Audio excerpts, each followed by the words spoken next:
Sir sir all the best అండి. Funky చాలా ప్రామిసింగ్గా ఉంది. మీ కాంబినేషన్ కానీ చాలా రిఫ్రెషింగ్గా ఉన్నాయి, జోక్స్ కూడా. అంటే మన అర్జున్ గారు మాట్లాడుతూ మీకు ఆల్ ద బెస్ట్ చెప్పారు. అంటే yesterday I forgot to mention, but town hill అని చెప్పి మొన్న వెళ్ళిన there I mention, but definitely all the best for Seetha Payanam and also all the best for couple friendly.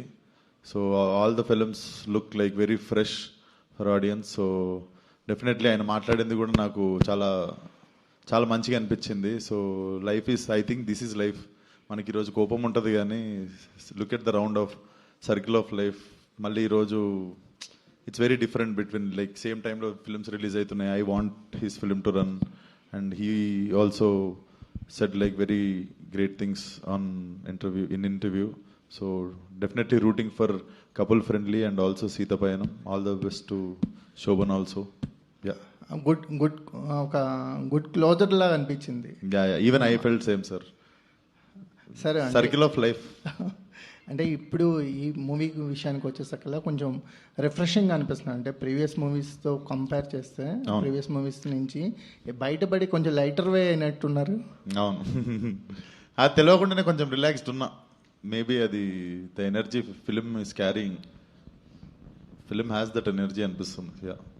Vamsi గారు సరే, అంటే మీరు అంటే ఎప్పుడు ఆడియన్స్ని ప్రిపేర్ చేయడానికో ఏమో తెలియదు కానీ కథ ఏం పెద్దగా లేదని చెప్తారు. అది అది కథకే కదా సార్, ఏం రాసినా కథకే కదా సిచ్యువేషన్ రాసి, ఎందుకని అలా చెప్పడానికి కారణం ఏంటి? అంటే కథకి సిచ్యువేషన్స్ రాయడం ఓకే, కానీ ఇప్పుడు అనుదీప్ స్టైల్ ఎలా ఉంటుందంటే పంచుల్లో వెళ్తుంది సినిమా అంతా. జనరల్గా ఒక కామెడీ సినిమా అంటే ఇప్పుడు అనగనగా ఒక రోజు ఉంది కామెడీ సినిమా, ఒక విలేజ్లో జరిగే ఒక మనిషి కథ ఇది. దీంట్లో కూడా ఒక సినిమా ఇండస్ట్రీలో ఇది ఒక మెటా ఫిల్మ్. యాక్చువల్లీ సినిమా ఇండస్ట్రీలో జరుగుతుంది, కానీ సినిమా ఇండస్ట్రీలో అంటే ఇప్పుడు నేను ఇంతేలాగా అలాంటి సీరియస్ ఫిల్మ్ కాదు, కామెడీ ఫిల్మ్. ఒక డైరెక్టర్కి ఒక ప్రొడ్యూసర్ కూతురికి మధ్యలో జరిగే ఒక చిన్న ఫన్ టోన్లో జరిగే, so more on life incidents లాగా ఉంటుంది, ఒక కథగా ఉండదు ఇది. ఇప్పుడు ఒక డైరెక్టర్ ఇబ్బందుల్లో ఉన్నప్పుడు ఎలా బిహేవ్ చేస్తాడు, ఆ ప్రొడ్యూసర్ డిమాండింగ్గా కమాండింగ్గా ఉన్నప్పుడు ఎలా బిహేవ్ చేస్తుంది ఆ ప్రొడ్యూసర్ కూతురు అనేది, అలా ఒక లైఫ్ ఇన్సిడెంట్స్ మీద ఉంటుంది సినిమా. సో ఆమెను ఒక కథగా ఏమీ ఉండదు. ఒక డైరెక్టర్ అనే మనిషి ఈ 2 hours ఫ్లోలో ఆ క్యారెక్టర్ మూమెంట్స్, ఆ క్యారెక్టర్ ఎలా చేసింది ఇది అది అలా వెళ్తుంది సినిమా. అందుకే నేను అందరికీ చెప్తున్నాను, సింపుల్ క్యూట్ కామెడీ ఫిలిం వచ్చి నవ్వుకుని వెళ్ళండి, స్కేల్లో అవి పెట్టుకుని ఏమి మెజర్మెంట్లు చేయకండి ఎక్కడ. ఎందుకంటే అలాంటి సీన్లో అలా ఏం రాయడు మనోడు, మీకు తెలుసు ఆ విషయం. ఇప్పుడు మనోడు సుమగారితో మాట్లాడితే ఎలా ఉంటుందో సినిమాలో వాళ్ళ క్యారెక్టర్లు కూడా సుమగారితో అనుదీప్ మాట్లాడినట్టే ఉంటాయి. సో నవ్వు వస్తాయి, అంతేగాని దానికి లాజిక్ కానీ లేకపోతే ఇది ఎందుకు ఇలా ఉంది, ఈ సీన్తో ఈ సీన్ ఇలా వచ్చింది ఏంటి, ఈ సీన్ ఇలా ఉంది ఏంటి అంటే ఇప్పుడు సెకండ్ హాఫ్లో ఒక చోట హీరో వాళ్ళు ఊరు వెళ్తారు, ఇప్పుడు ఆ ఊరు ఎందుకు వెళ్ళారు అలా ఆలోచించామనుకో. జనరల్గా మనం సినిమాలో అలా ఆలోచిస్తాం కదా, అట్లా మనోడు రాయడు అసలు. అలా ఇప్పుడు ఆ ఫ్లోలో మనిషి ఇప్పుడు మామూలుగా మనం ఇప్పుడు లైఫ్లో ఏదైనా చేస్తున్నాం అనుకో, నువ్వు కానీ నేను ఇప్పుడు ప్రొడ్యూసర్ రేపు ఏం జరుగుతుందని ప్లాన్గా చేయం కదా, అనుకునే జరుగుతూ ఉంటాయి, జరిగిన దాని ప్రకారం రియాక్ట్ అవుతాం కదా, అలా ఉంటుంది సినిమాలో. అందుకని ఆ ఫ్లో కథ అలా ఎక్స్పెక్ట్ చేయకండి అని చెప్పా. అలానే లేదు, ఒక స్టార్ట్ పాయింట్, ఒక మిడ్ పాయింట్, ఒక ఎండ్ పాయింట్ ప్రాపర్గానే ఉంటాయి. అలానే గొప్పగా అయ్యి ఉండవు అంటున్నాయి. మేజర్గా ఏంటంటే అనుదీప్ సినిమా నుంచి అందరూ ఎక్స్పెక్ట్ చేసేది ఆ పంచులో ఆ కామెడీ అవన్నీ పుష్కలంగా ఉంటాయి. అలాని ఒక బ్లాక్లో 20 minutes నవ్వుతారు, అలా కాదు. మీకు ఎవ్రీ 5-10 minutesకి ఒక్కొక్క పంచ్ పడుతూ ఉంటుంది, ఒక చోట నవ్వు వస్తూనే ఉంటుంది. అలా కాన్స్టెంట్గా మీకు 2 hours మొహం మీద స్మైల్ ఉంటుంది. మీరు ఎన్నిసార్లు నవ్వుకున్నారు సార్? నేను చాలాసార్లు నవ్వుకున్నా. అదే అంటే కొన్ని పంచులు ఇండస్ట్రీకి వాళ్ళు ఎక్కువ తెలుస్తాయి. ఇదివరకు అంటే మెటా ఫిల్మ్స్ తీసేటప్పుడు ఏంటంటే అంతగా పబ్లిక్కి సినిమాల్లో ఏం జరుగుతుందనేది తెలియదు. లేకపోతే ఒక ప్రొడక్షన్ మేనేజర్ ఒక లొకేషన్ చూడటానికి వెళ్ళడానికి, లేకపోతే ఒక స్టైలిస్ట్ ఏం చేస్తాడు, డిఓపి ఏం చేస్తాడు, ఇవన్నీ ఈ లాంగ్వేజ్ మాట్లాడితే జనానికి అంత అర్థమయ్యేది కాదు. ఇప్పుడు ఈ సోషల్ మీడియా వచ్చేసింది, అది బాగా పిల్లలు, జెన్జీ పిల్లలు కానీ ఇప్పుడు యూత్ కానీ డిఓపి ఎవరు, లొకేషన్స్ ఏంటి, ఏది సీజీ, ఏది స్టూడియో, ఏది లైవ్ లొకేషన్ చెప్పగలిగినంత నాలెడ్జ్ ఉంటుంది వాళ్ళకి సోషల్ మీడియాలో. సో వాళ్ళకి ఇప్పుడు ఈ టర్మినాలజీ ఏమి గ్రీక్ అండ్ లాటిన్లో ఉండదు మెటా ఫిల్మ్ అయినా. సో అందుకని ఇంకా కాన్ఫిడెంట్గా వాళ్ళకి కనెక్ట్ అవుతాయి ఈ పాయింట్స్ కొన్ని నేను గట్టిగా నమ్ముతున్నా. ఫన్ అయితే గ్యారంటీ నవ్వుతారు, ఒక 4-5 చోట్ల అయితే గట్టిగా నవ్వుతారు. అది ఒక్కటే ఎక్స్పెక్ట్ చేసి దయచేసి రండి, ఖచ్చితంగా డిసప్పాయింట్ చేయడం అన్నది. ప్రివ్యూస్ లేకపోవడానికి కారణం ఏంటి? ఏం లేదు, ప్రివ్యూస్ కాదు అసలు మెయిన్ ఫ్రైడే రేపు యూత్కి ఎక్కువ Valentine's day holiday, second Saturday, Sunday Shivaratri holiday. ఆ హాలిడేస్ పెట్టుకున్నప్పుడు ఇవాళ ప్రీమియర్స్ వేస్తే నాకు అది Saturday సండేలు 3rd day 4th day అయిపోతాయి. ఆ 4th day దాకా ఎందుకు సండేని తీసుకెళ్ళడం, సండే ప్రాపర్గా పెద్ద Shivaratri holiday, Saturday Valentine's day కదా. సో కొంచెం స్లోగా టేక్ ఆఫ్ అయినా ఫస్ట్ షో నుంచి బాగా స్పీడ్గా ఉంటుంది, టాక్ ఖచ్చితంగా బాగుంటుందని నాకు గట్టి నమ్మకం. అదే కదా మీకు మళ్ళీ మళ్ళీ చెప్తున్నా, స్కేల్ పట్టుకుని రామాకండి ప్లీజ్, నవ్వటానికి రండి, ఖచ్చితంగా నవ్వి పంపిస్తాడు అనుదీప్. అది సార్ కేవీ అనుదీప్ మూవీస్కి ఎవరు స్కేల్స్ పట్టుకొని రాడు సార్, నవ్వటానికే వచ్చేస్తారు. అదే అంటున్నా, అందుకే అలానే రండి, గ్యారంటీగా మాక్సిమం జోక్స్ ల్యాండ్ అవుతాయి. అసలు మీరు ఒక పంచ్కి రియాక్ట్ అయ్యేలో పంచ్ వెళ్ళిపోతుంది కూడా. సో అన్ని పంచులు ఉంటాయి, అది కూడా చెప్తున్నాను కదా క్లియర్గా. ఒక పంచులో ఒక గుంపుగా, ఇప్పుడు అనిల్ రావుపూడి గారు తీసినట్టు ఒక బ్లాక్ పెద్ద బ్లాక్ పేయడం అలా కాకుండా కాన్స్టెంట్గా హ్యూమర్ ఉంటుంది సినిమా అంతా. ఒక 5-10 minutesకి ఒకసారి ఒక బ్లాక్, ఈ బ్లాక్ వెళ్ళడం, ఆ బ్లాక్ వెళ్ళడం, అలా స్మూత్గా వెళ్తుంది సినిమా. గ్యారంటీ నవ్వుతూ బయటకు వస్తారు, అది మాత్రం నమ్మి రండి. థ్యాంక్స్. సినిమాలో ప్రొడక్షన్ పైన సెటైర్లు ఉంటాయన్న ఐడియా మీదే సార్? లేదు, అతను మా మీద ఇద్దాం అనుకున్న సెటర్లన్నీ స్క్రీన్ మీద వేసాడు, డైరెక్ట్గా వెళ్ళాడు కదా. వంశీ గారు, ఎంటర్టైన్మెంట్ ఫిల్మ్స్ మొత్తం మీ దాన్ని ఏమంటారు, మీ కాంపౌండ్లో కట్టేశారేమో అనిపిస్తుంది. ఒక డీజే టిల్లు కావచ్చు, ఒక మ్యాడ్ కావచ్చు, ఇప్పుడు అనుదీప్ గారు మీ బ్యానర్ నుంచి ఒక సినిమా వస్తుంది. ఈ సినిమా ఏ రేంజ్లో ఉండబోతుందని మీరు ఎక్స్పెక్ట్ చేస్తున్నారు? దేనికి దానికి కంపారిజన్ కాదండి. అనుదీప్ స్టైల్ సినిమాల్లో ఇప్పుడు జాతిరత్నాలు మీకు ఎంత నచ్చిందో, ఇప్పుడు జాతిరత్నాలు కూడా ఇప్పుడు గ్యారంటీగా అందరికీ నచ్చిందని చెప్పరు. నచ్చిన వాళ్ళు ఎంతమంది ఉన్నారో, బాగాలేదు ఇది అది అని అంటారు కదా. అనుదీప్ కైండ్ ఆఫ్ ట్రాక్ అప్పటికి ఇంకా అంతగా అర్థం. ఇప్పుడు మెల్లగా అనుదీప్ ఏం మాట్లాడతాడు, ఎలా మాట్లాడతాడు, క్యారెక్టర్స్ ఎలా మాట్లాడతాడు అందరికీ ఒక ఐడియా ఉంది కదా. సో ఇది ఇంకా కొంచెం ఎక్కువ నచ్చుతుందేమో అనుకుంటున్నాను. అంటే నేను కంపేరిటివ్గా చెప్పట్లేదు, జాతిరత్నాలతో చెప్పట్లేదు, అనుదీప్ ఫిల్మ్స్లో ఇది బాగా నచ్చుతుందని అనుకుంటున్నాను. రియాలిటీ కొంచెం దగ్గరగానే ఉంటాయి డైలాగులు కానీ అన్ని. ఓకే, విశ్వక్ గారు చెప్పండి సార్. మీరు యాక్టింగ్ మీది ఒక మీటర్ సపరేట్ ట్రాక్ లాగా ఉంటుంది, జమ్ వెళ్ళిపోతుంటారు. మీ పర్ఫార్మెన్స్ అంతా ఒక సెటిల్గా ఉండి పంచులు వేస్తూ నవ్వించాలి అంటే మీరు యాక్టింగ్ విషయంలో కెమెరా ముందు ఏమైనా ఇబ్బంది పడ్డారా? అనుదీప్ గారి జోనర్కి వెళ్ళటానికి ఏమన్నా? అది మీరు డైరెక్టర్ని అడగాల, రేపు పొద్దున్న ఆడియన్స్ని అడగాలి. నేనైతే జమ్ అని కొన్ని చెప్పినా అది డబ్బింగ్లో కష్టమైంది నాకు. బట్ డెఫినెట్లీ మేము ఫస్ట్ హాఫ్ అన్ అవర్లో సింక్ అయిపోయినాం. ఓకే. సో నా షూటింగ్లోనే ఫస్ట్ ఎవర్ డైలాగ్ నేను షూట్ చేసింది, అరే నువ్వు ఫస్ట్ టైం ఆఫీస్ వచ్చినప్పుడు నేను ఏం అడిగినారు అని ఉంది కదా ట్రైలర్లో. So that is the first ever dialogue I told on the set. So definitely sync అయినాం అనుకుంటా. మరి మనోడు అన్ని ఫస్ట్ టేక్లే ఓకే చేసిండు సినిమా అంతా. ఓకే, సో సింక్ అయి ఉంటాం. అనుదీప్ గారు, ఇంకోటి అనుదీప్ డైలాగులు విశ్వక్ ఎలా చెప్పాడో చూడటానికి, అనుదీప్ పంచుల కంటే మీరు ఇంకో మేజర్ అట్రాక్షన్ ఆ అమ్మాయిని చూడటానికి రండి. వెలిగిపోతుంది స్క్రీన్ మీద, అసలు వెలిగిపోతుంది స్క్రీన్ మీద హీరోయిన్. ఒకసారి అమ్మాయిని చూడడానికి ఖచ్చితంగా అందరు థియేటర్ రావాలి ఒకసారి. అది కూడా స్పెసిఫిక్గా గుర్తుపెట్టుకో, మళ్ళీ రేపు అడగండి రేపు సక్సెస్ మీట్లో ఎప్పుడన్నా. ఓకే, ప్లాన్ చేద్దామండి. ఇప్పుడు డైరెక్టర్ గారు అనుదీప్ గారు చెప్పండి. ఇప్పుడు గతంలో అంటే ఇది కంప్లీట్ ఎంటర్టైనర్ అన్నారు, వంశీ గారు అంతా కూడా చెప్పారు. పంచులు ఉంటాయి, కంప్లీట్ హ్యూమర్గా ఉంటుంది. ఓకే, ఒక డైరెక్టర్ బ్యాక్గ్రౌండ్ తీసుకున్నారు, ఆయన కష్ట నష్టాలు ఇండస్ట్రీలో వచ్చే వాళ్ళందరినీ చూస్తున్నాము. అవును, అలాంటివి ఏమన్నా చూపిస్తున్నారా? ఒకప్పుడు మనకు శివరంజని, అద్దాల మేడలో ఆర్టిస్టుల యొక్క పరిస్థితులు చూపించారు. అవునండి, అవును. అవి మంచి హిట్ అయినాయి, జనాల్లోకి వెళ్ళినాయి అనమాట. ఇట్నే ఎమోషన్గా ఏమన్నా వాళ్ళ అది ఆయన పడే వేదన అలాంటివి కూడా ఉంటాయా?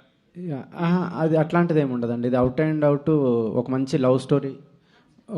లవ్ స్టోరీ చెప్పడానికి ఒక క్రేజీ బ్యాక్గ్రౌండ్ ఎంచుకుంది. బట్ దీనిలో డైరెక్టర్ కష్టాలు చెప్పడం కానీ అట్లాంటిది ఏమి ఉండదు మీకు. బట్ సినిమా ఫీల్డ్ గురించి మీకు మంచి విషయాలు ఇండైరెక్ట్గా చెప్తా ఉంటాం సినిమాలో. అంటే సినిమా బ్యాక్గ్రౌండ్తో వచ్చాయి కానీ చాలా తక్కువ వచ్చాయి. అవునండి, అవును. ఇప్పుడు మంచి సబ్జెక్టే తీసుకున్నారు, అవును, బాగా ఎంటర్టైన్మెంట్ చెప్తున్నారు కాబట్టి. అవును, సినిమా కంటే ఎక్కువ ఫ్యామిలీ ఓరియంటెడ్ ఎక్కువ ఉంటుందండి. మీరు ఫ్యామిలీతో వచ్చి అట్లాంటి సీన్లు ఇంకెక్కువ కనెక్ట్ అవుతాయి మీకు. ఫ్యామిలీస్ తోటి, ఫ్యామిలీ రిలేషన్స్ దాని మీద ఎక్కువ ఉంటుంది మీకు. సినిమా కంటే ఎక్కువ దాని మీద ఎక్కువ ఉంటుంది మీకు. హీరో క్యారెక్టరేషన్ ఒక రకంగా వెళ్తుంది, అలా ఎందుకు వెళ్తుంది అనేది లాస్ట్ 10 minutes లో మంచి జస్టిఫికేషన్ ఇస్తాడు మదర్ ఎమోషన్తో. అవన్నీ కూడా బాగా పడినాయి. అది మీరు అన్నట్టు సినిమా ఇండస్ట్రీ ఊనే వాడాం మొత్తం మెటాఫిల్మ్గా. ఎందుకంటే ఒక డైరెక్టర్కి ఒక ప్రొడ్యూసర్ కూతురికి ఆమెను ఇద్దరు ప్రేమలో పడితే ఎలా ఉంటుంది అన్న దానికి ఈ ఫిల్మ్ బ్యాక్ డ్రాప్ వాడాం. కానీ అసలు ఫిల్మ్ ఇండస్ట్రీలో కష్టాలు ఇలాంటి ఏం చెప్పడం ఏం లేదండి. మన మీద మనం సెటర్ వేసుకుంటామే తప్పితే అలా ఖచ్చితంగా నవ్వటానికే రండి, ఫ్యామిలీని తీసుకుని రండి. ఎందుకంటే ఒక్క చోట కూడా మీకు ఎక్కడ చిన్న వల్గర్ డైలాగ్ అని ఏమీ ఉండవు. అసలు ఏమీ చిన్న డబుల్ మీనింగ్ సెన్స్లో కూడా ఏమి ఉండవు. అంత ప్రాపర్ ఫ్యామిలీ ఎంటర్టైనర్. చక్కగా ఫ్యామిలీస్ తీసుకుని సంక్రాంతి శివరాత్రి వీకెండ్కి రండి, ఖచ్చితంగా పండగ వీకెండ్ ఎంజాయ్ చేసి వెళ్తారు. అనుదీప్ గారు చెప్పండి. అంటే మీరు ఒక డైరెక్టర్ ప్రొడ్యూసర్ కూతుర్ని లవ్ చేసి చేసుకునే కథ అని చెప్పారు కదా. అవును, యాక్చువల్గా మీ ఫ్రెండ్ ఒరిజినల్ లైఫ్ స్టోరీ కూడా అదే కదా, ఆయన రిఫరెన్స్ ఏమైనా ఉందా? లేదండి, లేదు. నేను ఎప్పుడో అనుకున్న లైన్ అంటే ఒక ఇట్లాంటి దాంట్లో క్రేజీగా సెటప్ చేద్దామని అనుకున్న లైను, బట్ అది అనుకోకుండా కలిసింది. కానీ అట్లాంటిది ఏం లేదండి. ఆయన ఈ సినిమాలో నాగవంశి గారు మెరుస్తారని ఒక టాక్ ఉంది. నాగవంశి గారు క్యామియోనా? సస్పెన్స్, అది చూడాలి మీరు. యా, విశ్వక్ గారు, మీరే అన్నారు ఈ సినిమా ప్రమోషన్స్లో లాస్ట్ 2 మూవీస్ కాస్త డిసప్పాయింట్ చేసింది అని చెప్పి. అది ఆ రకమైన టెన్షనేనా? సినిమా కాన్ఫిడెంట్గా ఉన్నారు టీం అంతా కూడా, బట్ ఎలా రిసీవ్ చేసుకుంటున్నారు? నేను టెన్షన్ కావాలని పడుతున్నట్టున్నా, కొంచెం పడాలి కదా, బాగోదు ఫార్మాలిటీ, కానీ లైట్గా పడుతున్నా సార్ టెన్షన్, అంతకే ఉంది. కానీ యాక్చువల్లీ వస్తలేదు టెన్షన్ ఎక్కువ.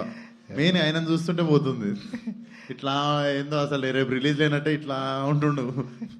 సో యా, సాయంత్రం కూడా ఆయనతోనే ఉంటా, సో కొంచెం బెటర్ ఉంటా. యా, అండ్ మీకు రిజంబల్స్, మీరు ఒక డైరెక్టర్, సినిమాలు చేశారు, ప్రొడక్షన్ కూడా చూశారు, మీకు కనెక్ట్ అయిన సీన్స్ ఈ సినిమాలో ఎక్కువగా ఎంతవరకు ఉన్నాయి? నేను డైరెక్ట్ చేశాను కానండి, కోమల్ చాలా గొప్ప డైరెక్టర్ సార్, నేను పోల్చుకోలేను కోమల్తో. నన్ను కోమల్ ఎందుకు అంత గొప్పడో రేపు తెలుస్తుంది మీకు. యా, అంటే మేనేజ్ చేయటం అనేది ఇండస్ట్రీలో గొప్పదా ఎట్లాగా? రేపు చెప్తా. కాయుడు గారు, అంటే రేర్లీ యాక్టర్స్కి మెటా ఫిలింలో పార్ట్ అయ్యే ఛాన్స్ వస్తుంది. అంటే you been part of a meta film right no. సినిమా మేకింగ్ మీద ఒక సినిమా చేశారు. సో యాక్టర్స్కి రేర్గా వస్తుంది, అండ్ మీకు ఇంత ఎర్లీగా వచ్చింది. సో ఫిలింలో చూస్తుంటే, అంటే ప్రతి గ్లిమ్స్లో చూస్తుంటే మీరు ఎంజాయ్ చేసినట్టుంది. సో మీ ఎక్స్పీరియన్స్ ఎలా ఉంది మెటా ఫిలింలో పార్ట్ అయినందుకు?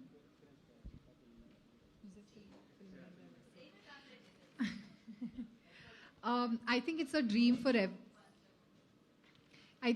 dream for everyone to be a part of this film, because the process itself is very different, because we are into the same process, right, and we are filming the same thing, so it's a different experience though, but it's my first time, so I really enjoyed it though, but it's difficult to explain, because I know when it comes to comedy, you have to understand the pulse of the audience. Now, to understand the pulse of the audience, you have to know the language really well. So for me, it was very difficult. But with Anudeep sir, it became a little easier, because he kept on explaining me in Hindi, and I blindly followed Anudeep sir. Blindly, like I had no clue what to do. Sometimes it was difficult for me to understand the joke also. But I blindly followed Anudeep sir, and I just hope that everything falls correctly, right? Because I really enjoy doing comedy genre, and I know it's very rare for heroines to be up to that mark in comedy genre. So I just hope that I live up to that mark. Yeah. I think tomorrow when you see the film with the fans, yes, I think you will enjoy it more. Yes, 100%. I just hope that everybody is a little kind to me also. So yeah, I'm very excited for tomorrow. Vishwak అన్న అంటే అనుదీప్ గారు మీ ఎనర్జీని match చేయడం, మీరు అనుదీప్ గారు ఎనర్జీని match చేయడం, ఈ సినర్జీ చాలా రేర్గా కుదురుతుంది. బట్ ట్రైలర్ చూసినా, టీజర్లో చూసినా ఆ సినర్జీ భలే కుదిరింది. పంచెస్ ల్యాండ్ అయ్యి, అండ్ ఆయన పంచెస్ మీరు చెప్తుంటే ఇంకా చాలా ఇంట్రెస్టింగ్ అనిపించింది. సో మీకు ఎలా ఉండింది ఎక్స్పీరియన్స్? డెఫినెట్లీ నేను జాతిరత్నాలు చూసినప్పుడు I became like huge fan of him. నేను ఎందుకంటే జాతిరత్నాలు చైర్లో కూర్చొని చూడలేదు, చైర్ కింద పడి చూస్తుండే. సో అండ్ యాక్ట్ చేస్తున్నప్పుడు ఫస్ట్ ఆఫ్ ఆల్ నరేషన్లో ఫుల్ నవ్వినుండే, మళ్ళీ సెట్లో ఫుల్ నవ్వినుండే. సో నార్మల్ అయ్యి మళ్ళీ దాంట్లో దిగి డైజెస్ట్ చేసుకొని యాక్ట్ చేయడానికి ఎక్కువ టైం ఏం పట్టలేదు. బట్ డెఫినెట్లీ ఈ బ్లెండ్ వల్ల మీకు ఒక కొత్త ఫ్లేవర్ వస్తుంది. So you will enjoy that, like మీరు ట్రైలర్లో చూసినట్టు. బట్ నేను వీళ్ళు ఇప్పటిదాకా చెప్పలేదు, కానీ వీళ్ళు ఏదో ప్లాన్ చేసిర్రు.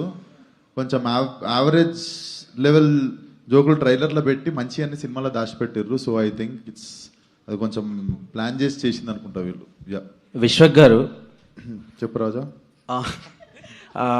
ఈ సినిమా డ్యూరేషన్ మీద చాలా ఇవి వస్తున్నాయి. ఇంత కామెడీ ఉండి మీరు ఒక ఇంటర్వ్యూలో కూడా చెప్పారు ఇంకొక సపరేట్ ఒక 1 hour వస్తుందని చెప్పి.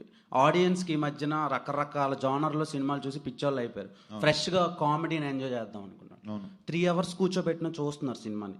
మీరు ఎందుకు 2 hours 8 minutes కట్ చేశారు? అది ఇంకా director call. And also I think this is like very good run time for present ఆడియన్స్కి. ఏమో బిజీ ఉంటారేమో, జర గంట జల్దీ పోతారని. ఓకే, అండ్ వర్కింగ్ సార్ మీకే సార్ उसको तुमसे ही पूछना था. फॉर्मेलिटी के लिए एक लड़का से बात करता पहले. आपके लिए क्वेश्चन నాకేనా? మీకు వర్కింగ్ ఎక్స్పీరియన్స్ విత్ కయాదుతో బాగా నచ్చిందా, లేదంటే అనుదీప్ గారితో బాగా నచ్చిందా, ఎవరితో ఫ్యూచర్లో రిపీట్ చేయాలంటే చేస్తారు? ఇద్దరితో నచ్చింది డెఫినెట్లీ.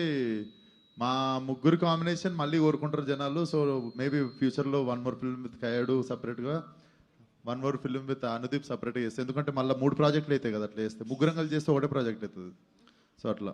అండ్ ఈ అగ్రెషన్ తర్వాత కోపం, ఆ యాటిట్యూడ్ అంతా కనిపించట్లేదు ఈ మధ్యన. బయటికి రా చూపిస్తా. అది మళ్ళా నెక్స్ట్ మేము ఎప్పుడు చూడబోతున్నాం, ఇదే కంటిన్యూ అవుతుంది. బయటికి రా చూపిస్తా. సో వస్తుంది. ఏ సినిమా ఏం లేదు, month and cult teaser release ఉంది, ఆడగలుగుతాం. Yeah, thank you Dev. Okay, thank you media for your questions. Thank you so much. 13th రేపు కలుసుకుందాం. Thank you media, enjoy the film. Director గారు thank you so much. And yeah sir పెద్ద question. Industry వాళ్ళు కొంతమంది guest appearance ఇచ్చారు కదా. అవును sir. అది ఆ క్యారెక్టర్లు ఎలా ఉంటాయి ఆ కొద్దిసేపు అయినా? డెఫినెట్లీ వాళ్ళతో కూడా ఎంటర్టైన్మెంట్ ప్లాన్ చేసిండు సార్. వచ్చి ఏదో జనాలకి క్లాసులు బీకే జోన్లో అయితే సినిమా ఉండదు, కష్టాలు మాట్లాడుకునేది అయితే ఉండదు. వాళ్ళతో కూడా ఎంటర్టైనింగ్ అనే చేపించాడు Anudeep. So thank you so much sir. Thank you. Good luck team కి. అండ్ వచ్చేయండి, రేపు థియేటర్లో కలుసుకుందాం.